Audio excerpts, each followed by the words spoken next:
செய்திகள். பழனியில் பங்குனி உத்தர திருவிழா வருகின்ற ஏப்ரல் 5ஆம் தேதி துவங்கப்பட உள்ளது.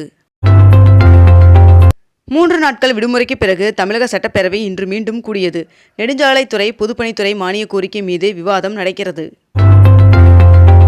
19 கிலோ எடை கொண்ட வணிக பயன்பாட்டிற்கான சிலிண்டரின் விலை ரூ. 43.50 குறைந்து ஒரு சிலிண்டர் ரூ. 1921.50 விற்பனை செய்யப்பட்டு வருகிறது. இதனைத் தொடர்ந்து வீட்டு உபயோக சிலிண்டரின் விலையில் எந்த ஒரு மாற்றம் இல்லை என்றும் தெரிவிக்கப்பட்டுள்ளது. 22 கேரட் ஆபண தங்கத்தின் விலை சவரனுக்கு ஒரே நாளில் ரூ. 680 அதிகரித்து ஒரு சவரன் ரூ. 68,080 விற்பனையாகிறது. அதேபோல் 1 கிராம் வெள்ளியின் விலை கிராமிற்கு ரூ. 1 அதிகரித்து 1 கிராம் வெள்ளி ரூ. 114 விற்பனை செய்யப்பட்டு வருகிறது.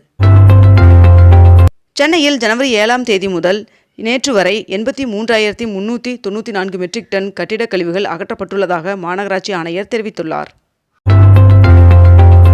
உணவு மற்றும் இ-காமர்ஸ் நிறுவனங்களில் டெலிவரி செய்யும் தொழிலாளர்களுக்காக நகரின் முக்கிய சாலைகளில் ஏசி ஓய்வு அறைகள் அமைக்க சென்னை மாநகராட்சி திட்டமிட்டுள்ளதாக தகவல் வெளியாகியுள்ளது. டிஎன்பிஎஸ்சி குரூப் 1 தேர்விற்கான அதிகாரப்பூர்வ அறிவிப்பு இன்று வெளியிடப்பட உள்ளது. 100 நாள் வேலை திட்டத்திற்கு உயர்த்தப்பட்ட ஊதிய உயர்வு இன்று முதல் அமல்படுத்தப்பட உள்ளதாக தெரிவிக்கப்பட்டுள்ளது. காஷ்மீருக்கு முதல் வந்தே பாரத் ரயில் ஏப்ரல் 19ஆம் தேதி பிரதமர் நரேந்திர மோடி அவர்கள் கொடியசைத்து துவங்கி வைக்க உள்ளதாக தகவல் வெளியாகியுள்ளது. சென்னை உயர்நீதிமன்ற உத்தரவின்படி இன்று முதல் ஜூன் மாத இறுதி வரை உதகை மற்றும் கொடைக்கானல் செல்ல வாகனங்களுக்கு இ-பாஸ் கட்டாயமாக்கப்பட்டுள்ளது. சபரிமலை ஐயப்பன் சுவாமி கோவிலில் பங்குனி விழாவிற்காக இன்று நடை திறக்கப்பட உள்ளது. காவிரி வைகை குண்டாறு இணைப்பு திட்டம் தொடர்பாக அதிமுக இன்று கவன ஈர்ப்பு தீர்மானம் கொண்டு வருகிறது. சென்னை மாநகராட்சியின் அனைத்து மண்டலங்களிலும் ரோந்து பணியில் ஈடுபடும் கண்காணிப்பு குழுவினருக்கான வழிகாட்டு நெறிமுறைகள் வெளியிடப்பட்டுள்ளது. நீலகிரியில் வார நாட்களில் 6000 சுற்றுலா வாகனங்களும் இறுதி நாட்களில் 8000 வாகனங்களுக்கும் மட்டுமே அனுமதி வழங்கப்பட உள்ளதாக தெரிவிக்கப்பட்டுள்ளது. தமிழகத்தில் விடுபட்ட மகளிருக்கு இன்னும் 3 மாதங்களில் ரூ. 1000 மகளிர் உரிமைத் தொகை வழங்கப்படும் என்று அமைச்சர் தங்கம் தென்னரசு அவர்கள் தகவல் தெரிவித்துள்ளார். திருமண மண்டபங்களில் 18 வயதிற்குட்பட்ட குழந்தைகளுக்கு திருமணம் செய்தால் மண்டபத்திற்கு சீல் வைக்கப்படும் என்று குழந்தைகள் நலன் மற்றும் பாதுகாப்பு குழு கூட்டத்தில் எச்சரிக்கை விடுக்கப்பட்டுள்ளது. பூண்டி நீர்த்தேக்கத்தில் 2600 மில்லியன் கன அடி நீர் இருப்பு உள்ளதாக தெரிவிக்கப்பட்டுள்ளது. திண்டுக்கல் மாவட்டம் ஆத்தூரில் முதல் டைட்டில் பார்க் அமைக்கப்பட உள்ளதாக தகவல் வெளியாகியுள்ளது. சிபிஎஸ்இ பள்ளிகளில் 9 முதல் 12ஆம் வகுப்புகளுக்கு பாடத்திட்டங்கள் தற்பொழுது மாற்றி அமைக்கப்பட்டுள்ளதாக தகவல் வெளியாகியுள்ளது. உதகையில் இன்று முதல் ஜூன் 5ஆம் தேதி வரை சினிமா படப்பிடிப்பு நடத்த தோட்டக்கலைத்துறை தடை விதித்துள்ளது. தமிழ்நாட்டில் 40 சுங்கச்சாவடிகளில் இன்று முதல் சுங்க கட்டணம் உயர்வு அமலுக்கு வந்தது. திருவாரூர் மாவட்டத்தில் தியாகராஜர் கோவில் பங்குனி தேரோட்டத்தை முன்னிட்டு அம்மாவட்டத்திற்கு வருகின்ற ஏப்ரல் 7ஆம் தேதி உள்ளூர் விடுமுறை அறிவிக்கப்பட்டுள்ளது. கொடைக்கானலுக்கு இன்று முதல் வார நாட்களில் 4000 சுற்றுலா வாகனங்களும் வார இறுதி நாட்களில் 6000 சுற்றுலா வாகனங்களுக்கும் மட்டுமே அனுமதிக்கப்பட உள்ளதாக தெரிவிக்கப்பட்டுள்ளது. சென்னை பெருநகர் வளர்ச்சி குழுமம் சார்பில் 2025-26ஆம் ஆண்டு சட்டமன்ற கூட்டத்தொடரில் அறிவிக்கப்பட்டுள்ள புதிய அறிவிப்புகள் குறித்து அமைச்சர் சேகர்பாபு அவர்கள் ஆய்வு மேற்கொண்டார். சென்னை கோயம்பேடு பூ மார்க்கெட்டில் முதல் மாடிக்கு செல்வதற்கு வசதியாக 2 லிஃப்ட் கட்டுவதற்கு சிஎம்டிஏ அதிகாரிகள் முடிவெடுத்துள்ளதாக தகவல் வெளியாகியுள்ளது.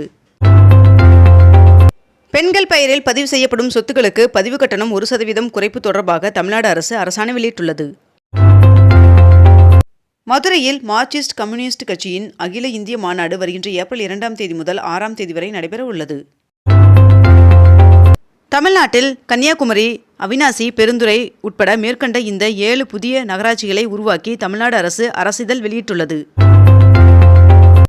தென் மாநிலங்கள் முழுவதும் கடந்த 4 நாட்களாக நீடித்து வந்த எல்பிஜி டேங்கர் லாரிகளின் வேலைநிறுத்தம் வாபஸ் பெறப்பட்டது.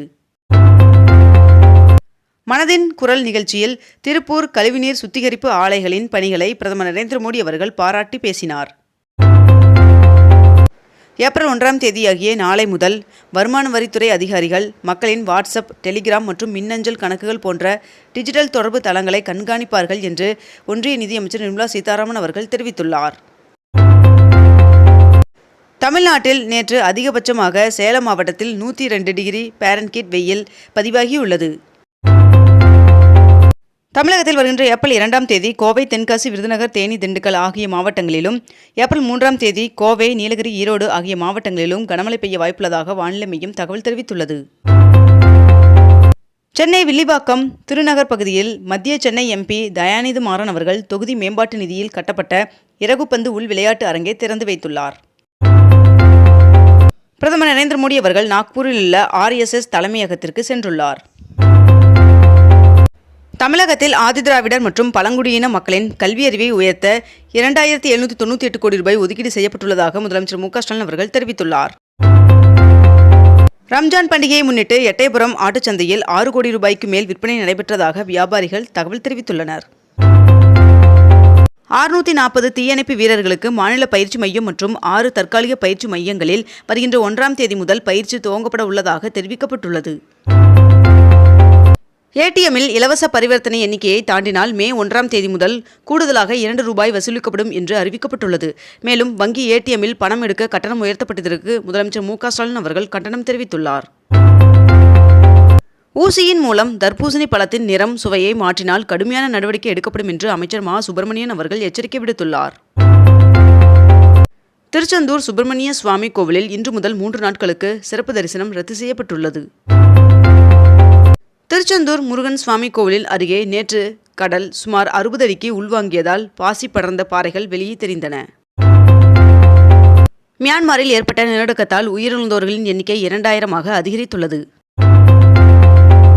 ஆந்திர பிரதேச முதல்வர் சந்திரபாபு நாயுடு அவர்கள் பிரதம மந்திரி சூரிய கர் திட்டத்தின் கீழ் ஒவ்வொரு சட்டமன்ற தொகுதிகளிலும் 10,000 மேற்கூரை சூரிய மின்சக்தி அலகுகளை நிறுவ இலக்கு நிர்ணயித்துள்ளதாக தகவல் வெளியாகியுள்ளது. கவுண்டரில் எடுத்த ரயில் டிக்கெட்டை ஆன்லைன் மூலம் ரத்து செய்யலாம் என்று ஒன்றிய அமைச்சர் அஸ்வினி வைஷ்ணவ் அவர்கள் தகவல் தெரிவித்துள்ளார். அமலாக்கத்துறை இதுவரை 22,000 கோடி பணத்தை கைப்பற்றியுள்ளதாக பிரதமர் நரேந்திர மோடி அவர்கள் தெரிவித்துள்ளார். ஓசூரில் ஆவணமின்றி இயக்கப்பட்ட 13 ஆம்னி பேருந்துகள் பறிமுதல் செய்யப்பட்டது.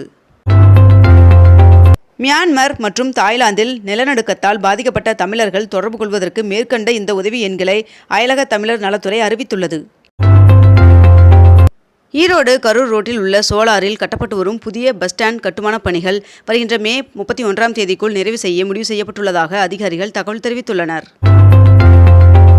மியான்மர் நிலநடுக்கம் குறித்து கவலை தெரிவித்துள்ள பிரதமர் நரேந்திர மோடி அவர்கள் இந்தியா சார்பில் உடனடியாக சிறப்பு விமானத்தில் 15 டன் நிவாரணப் பொருட்கள் அனுப்பி வைக்கப்பட்டது.